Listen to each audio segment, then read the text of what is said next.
Hello friends, आज हम बनाते हैं टेस्टी टेस्टी काढ़ा। तो फ्रेंड्स, बरसात का मौसम शुरू हो चुका है। तो इस मौसम में सर्दी नॉर्मल है होना। तो चलिए इसकी पहले से तैयारी की जाए। इसके लिए हम बनाते हैं थोड़ा सा काढ़ा। इसके लिए मैंने थोड़े से ड्राई फ्रूट लिए हैं, लौंग लिए हैं 4 से 5, 50 ग्राम मखाने, 200 ग्राम गुड़, थोड़ी सी आधा टेबल स्पून हल्दी पाउडर और 1/4 चम्मच और सोंठ।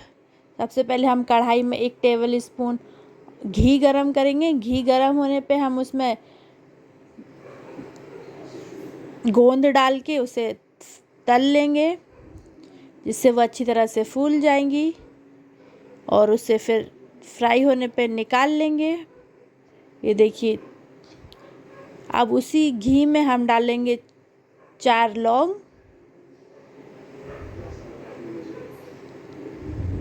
और ड्राई फ्रूट।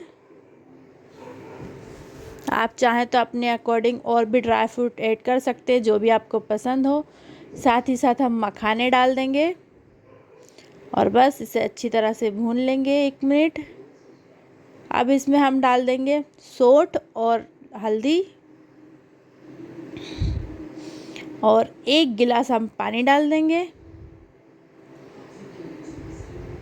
और साथ ही साथ हम डाल देंगे 200 ग्राम गुड़ और बस इसे थोड़ी गुड़ को पिघलने देंगे। और साथ ही साथ जो हमने गोंद फ्राई करके रखी थी वो भी डाल देंगे और इस काढ़े को हम 5 से 7 मिनट अच्छी तरह खदकाएंगे। 5 से 7 मिनट हमें अच्छी तरह से खौला लेना है। तो फ्रेंड्स, तैयार है हमारा काढ़ा। गैस को बंद कर देंगे और एक कप में लेके नॉर्मल ठंडा होने पे इसे गर्मा गर्म पिएं। तो फ्रेंड्स, आपको रेसिपी कैसी लगी कमेंट्स करके ज़रूर। तो फ्रेंड्स, आपको भी सर्दी हो तो ये काढ़ा ज़रूर ट्राई करें। बहुत टेस्टी है और फटाफट आपको आराम मिलेगा। तो थैंक यू।